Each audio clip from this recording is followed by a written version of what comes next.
It was a humid August night in 1823, and the sugarcane fields of Demerara whispered with secrets. The air was thick, not just with the scent of molasses and sweat, but with something far heavier, the weight of revolution. In the distance, the moon burned red, a blood moon that seemed to bleed across the Atlantic sky, reflecting in the eyes of men and women who had been enslaved for generations. They were waiting, not for morning, but for freedom. Beneath the shadows of the cane stalks, 10,000 hearts beat with the same rhythm, the rhythm of rebellion. At the center of it all stood one man, his gaze fixed on the horizon. Jack Gladstone, son of Quamina, the man who had once been a preacher, now turned leader of an uprising that would shake the entire British Empire. Jack was quiet, his voice low as he whispered to those gathered around him. "Tomorrow," he said, "we will not bow again." For years, these men and women had labored on the plantations of the East Coast, at Le Ressouvenir, Success, and Nonpareil, where the whip cracked louder than prayer, and mercy was a myth. They had buried friends who were beaten to death for stealing food, mothers who were branded for refusing to work while sick, and children who had never known a day without chains. But now something had changed. The rumor had spread like wildfire through the huts and fields. Freedom was coming. Some said the King of England himself had granted it, that the missionaries had brought word of a new law that freed every enslaved soul. Yet the masters denied it. They burned the letters, silenced the preachers, and doubled the punishment for those who dared to ask. And so the slaves decided, if freedom would not come by parchment, it would come by fire and blade. As the midnight wind carried whispers through the sugar fields, Quamina, the elder and Jack's father, stood in his small wooden hut praying softly. His hands were scarred, his back a map of whip marks, but his voice was steady. "Father," he murmured, "if blood must be spilled for freedom, let it be the last." Outside, the sound of drums began to echo faintly, coded rhythms that only the enslaved understood. Each beat was a message. Tomorrow begins the dawn of justice. But within the darkness there were divisions too. Quamina believed in peace, in faith. Jack, his son, believed peace had been stolen too many times. "Father," Jack said, entering the hut, his face lit only by a flickering oil lamp, "they'll never free us unless we take it. You taught me that God helps those who act, not just those who pray." Quamina's eyes met his son's. "Then act with honor," he said quietly. "Not hatred." Jack nodded, but deep down he knew honor had no place left in Demerara. That night, as rain began to fall over the plantations, the enslaved gathered in silence. Some carried machetes, others sticks, and a few had stolen musket pieces from the overseer's sheds. They were farmers, sugar cutters, cooks, carpenters, people who had built everything the British called theirs. And now they would take it back. Miles away, inside the master's house, Reverend John Smith, a missionary known for teaching slaves to read, was awake. He had heard the whispers, seen the unrest. His wife, Jane, watched him pace the room. "They'll kill them all if they rise," she whispered. Smith stopped, his voice heavy. "They've already killed their souls. Maybe this is the only way they live again." Outside, lightning split the sky, a fiery crack that illuminated the fields for an instant. In that flash, Jack could see the faces of hundreds, tired, desperate, but no longer afraid. Tomorrow would not be a day of work. Tomorrow would be the day the chains fell, or the day they died trying. The drums grew louder. Women tied red cloths around their heads, the color of war. Men sharpened blades on stones slick with rain. At Le Ressouvenir, a child whispered to her mother, "Will we be free tomorrow?" Her mother kissed her forehead. "Yes, child," she said softly. "Even if I am gone, you will be free." That was the soul of Demerara's rebellion, a generation that was willing to die, not for vengeance, but for a tomorrow they'd never see. And as the last candle went out, Jack looked toward the horizon where the plantations met the sea, and said only 3 words. "Let it begin." The sun had not yet risen over the sugar fields when the first cries echoed through the stillness. A rooster crowed somewhere in the distance, but its voice was drowned by the sound of drums, shouts, and gunfire. It had begun. Jack Gladstone stood on the ridge overlooking Le Ressouvenir plantation, the heart of the rebellion. Behind him stretched a sea of humanity, men, women, and children, barefoot and breathless, armed with machetes, sticks, and faith. For generations they had bowed their heads in silence. Today they raised them in defiance. Jack's voice rang out across the fields, sharp as steel. No more work. No more masters. Today we are free. The words ignited them. The enslaved charged toward the great houses where their overseers slept. Doors splintered under blows, torches lit, and for the first time the smell of burning sugar carried the scent of liberation instead of labor. But there was confusion too. Jack had wanted a bloodless uprising, to seize control, not slaughter. His father, Quamina, had pleaded for peace. Yet rage, once freed, is a fire that cannot be contained. At Success Estate, an overseer tried to run. He didn't make it 10 steps before he was cut down. At Nonpareil, a British foreman fired his pistol into the crowd, and they fell upon him with machetes, the screams swallowed by thunder. Within hours, nearly 50 plantations were under rebel control. Thousands joined, some willingly, others out of fear. The white families fled toward Georgetown, the colonial capital, leaving their estates to burn. Jack rode a stolen horse through the fields, his clothes soaked from rain and sweat. Everywhere he looked, he saw flames and freedom, but also something darker, a fury that frightened even him. Men who had once been whipped for speaking too loud now shouted commands as if they'd been generals all their lives. Burn the cane. Cut the bridge. Take the horses. He saw faces twisted by grief and vengeance. Brothers who had lost sisters to rape.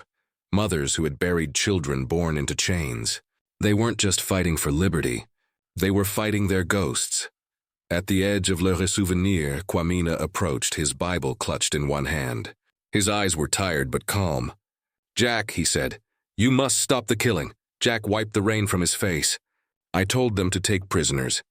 They don't listen anymore." Quamina placed a hand on his son's shoulder. "Then you must lead them not by command but by purpose.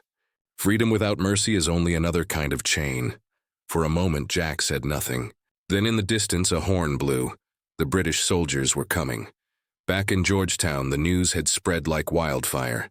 Governor John Murray stood pale-faced in the council chamber. 10,000 slaves, he said? Impossible. But the reports were undeniable. Plantation after plantation overrun. Planters fleeing. The colony on the brink of collapse. The British didn't hesitate. They called in the militia, the 21st Fusiliers and armed sailors from ships anchored in the harbor. Orders were clear. Suppress the insurrection at any cost. That cost would soon be written in blood. By afternoon, the rebels had reached Bachelor's Adventure, one of the largest estates. Here, the uprising reached its peak. Thousands gathered, singing, chanting, raising makeshift banners that read, "Freedom or Death." Jack climbed onto a cart and shouted over the crowd, "No killing! We are not beasts. We will show them we are men, free men." But the words barely carried over the noise. From the trees beyond the cane fields came the first musket shots. A dozen rebels fell instantly, then another volley, then another. Screams filled the air. Chaos exploded. The British soldiers had arrived.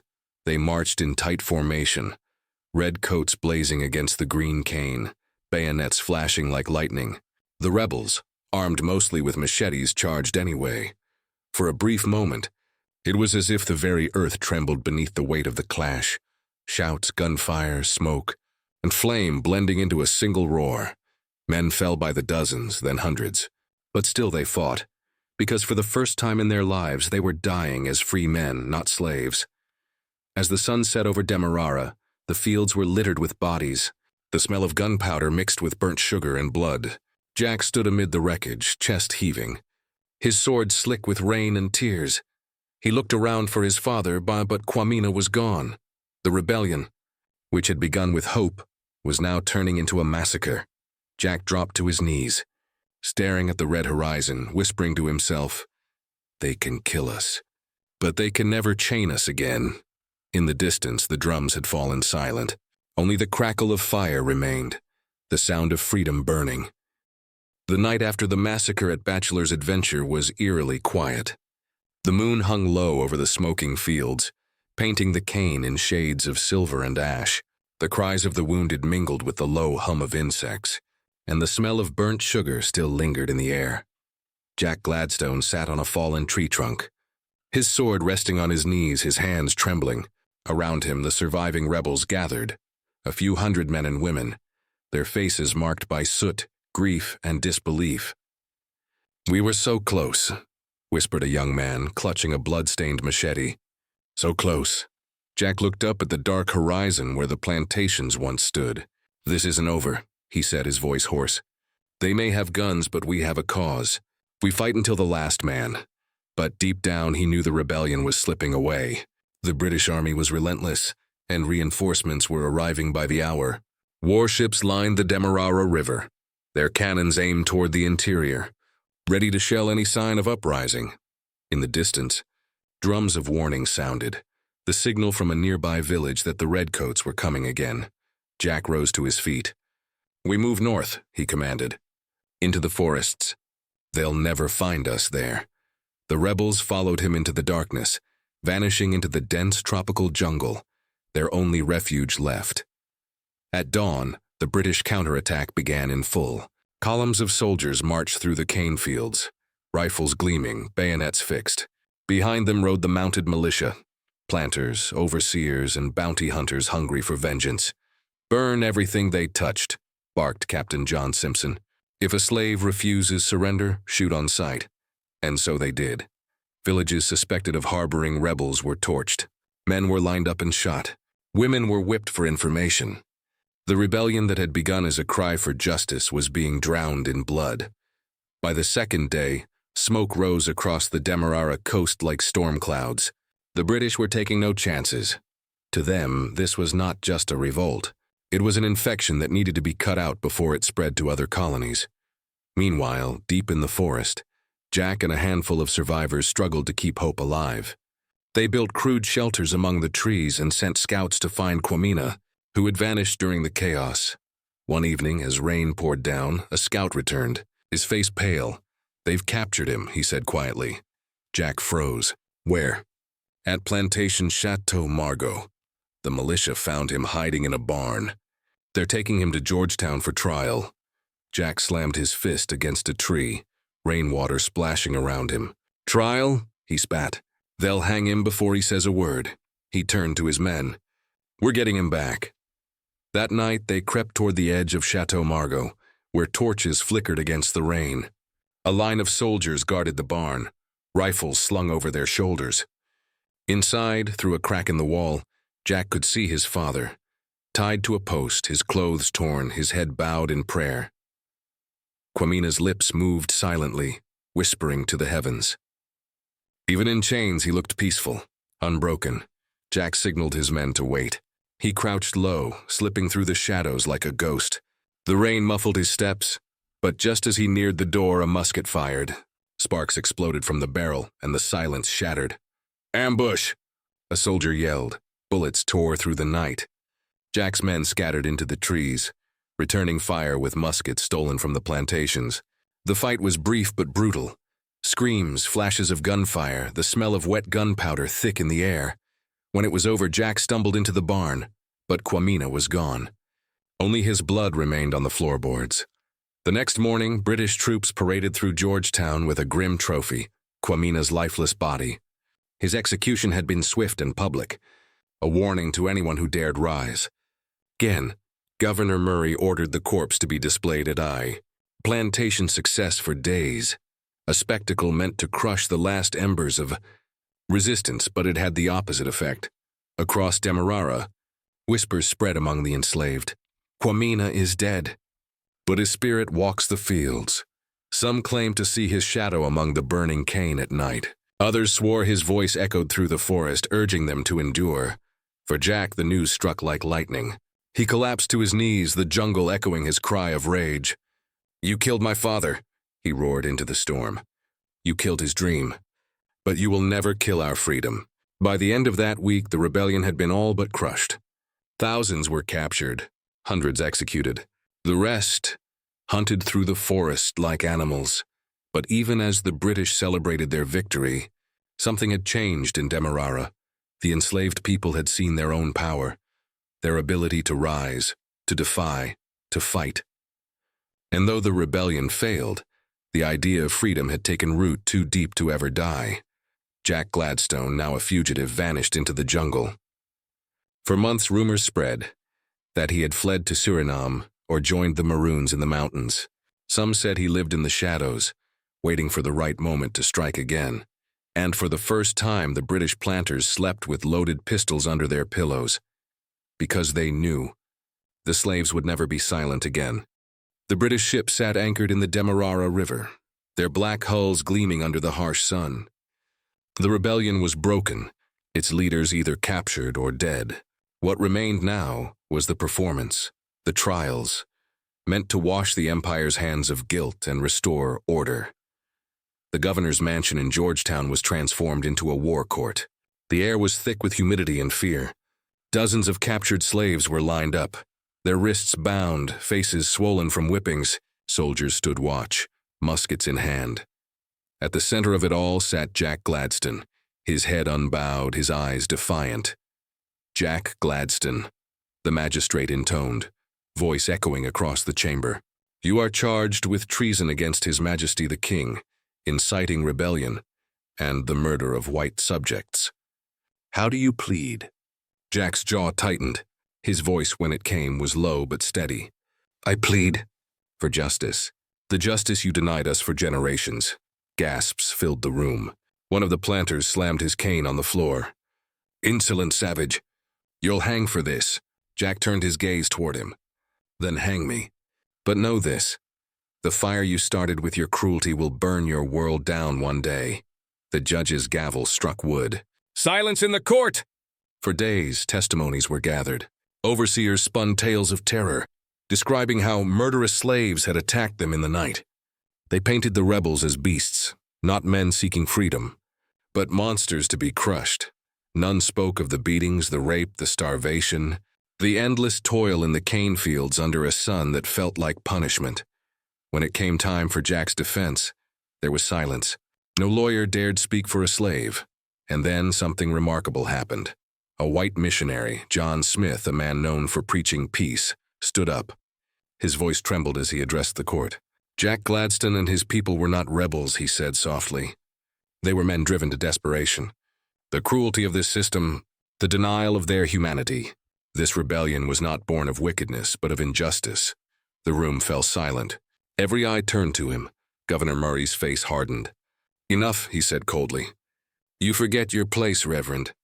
This is not a pulpit, but Smith didn't back down. Then may God forgive you all for what you're about to do. Outside, the city was in chaos. The prisons overflowed with captured slaves, men, women, even children accused of rebellion. Each day, new hangings were carried out in the square. Drums beat in the distance as soldiers marched prisoners to the gallows. Jack watched from his cell as his comrades were led away, one by one. The sound of the rope snapping echoed through the walls. When his turn came, he didn't flinch. 2 guards opened his cell door. One of them, a young British soldier, hesitated. You don't look afraid, he muttered. Jack looked him in the eye. Fear is for those who have something left to lose. They led him through the courtyard, past the gallows.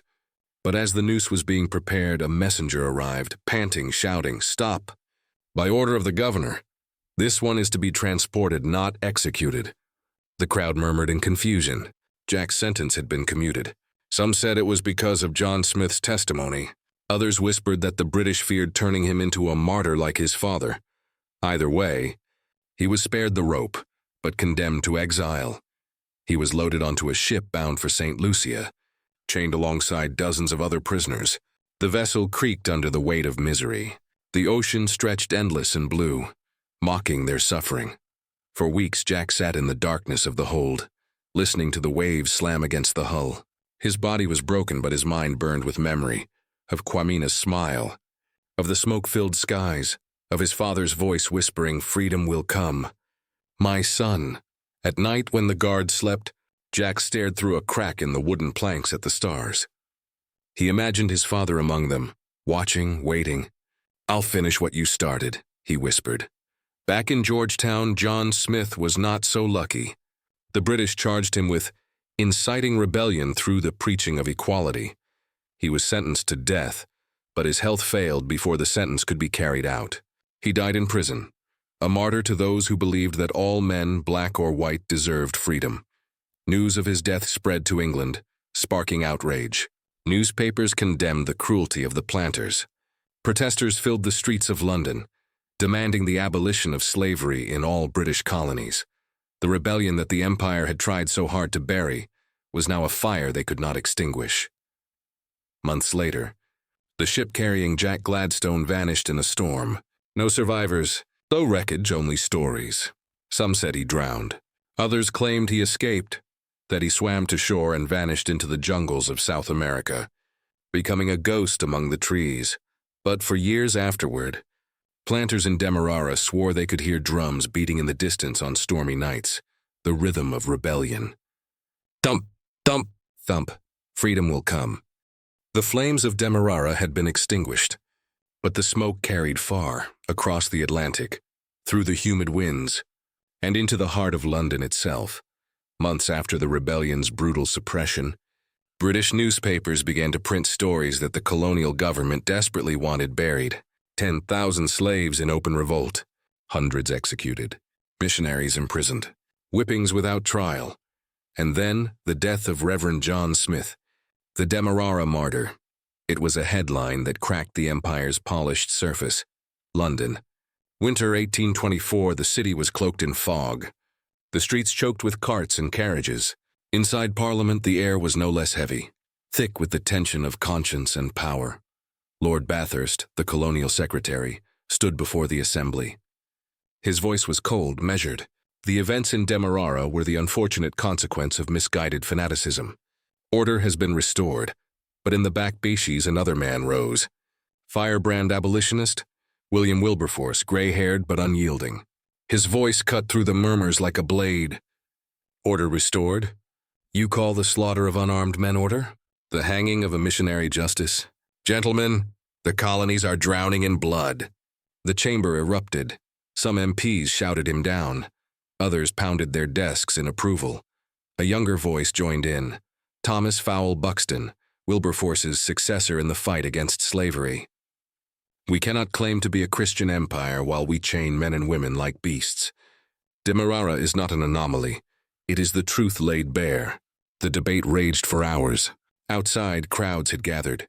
Thousands of ordinary Britons holding pamphlets titled The Martyr of Demerara and the Blood of Guyana.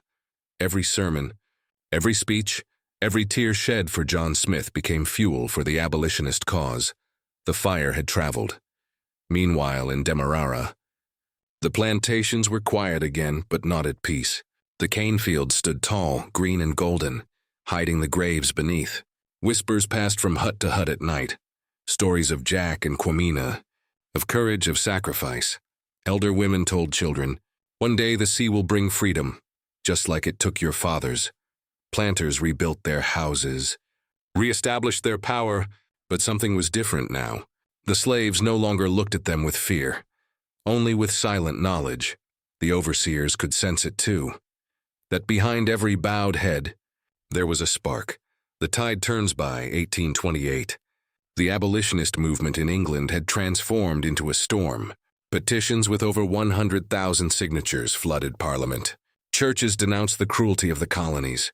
Newspapers published sketches of hangings, lashings, and burned villages from Demerara. In one corner of London, a small group of freed black men and women gathered every week in prayer for the souls lost in the rebellion. They lit candles and spoke the names of those who had fought. One of them, an elderly man named Peter, said quietly, "They think they killed the rebels, but rebellion don't die. It travels." And travel it did to Jamaica, 1831, with Sam Sharp, to Bahia, 1835, to St. Lucia, to every island where chains rattled and whips cracked. The rebellion of Demerara became a legend, whispered among the enslaved like scripture. Jack Gladstone rose, John Smith spoke, and England trembled. The legacy 10 years after the Demerara Rebellion in 1833, the British Parliament finally passed the Abolition of Slavery Act. When the news reached the Caribbean, church bells rang. The chains that had bound millions began to fall. On a quiet night in Georgetown, An old woman stood in the cane fields, her face lit by the moon. She whispered into the wind, "Kwamina, Jack, you did not die in vain." The breeze rustled the sugarcane, carrying her words into the darkness. Somewhere deep in the jungle, the sound of distant drums echoed. Slow, steady, eternal. Thump, thump, thump. Freedom came. Epilogue. The fire never died centuries later. Historians would uncover letters, testimonies, and ship records from 1823.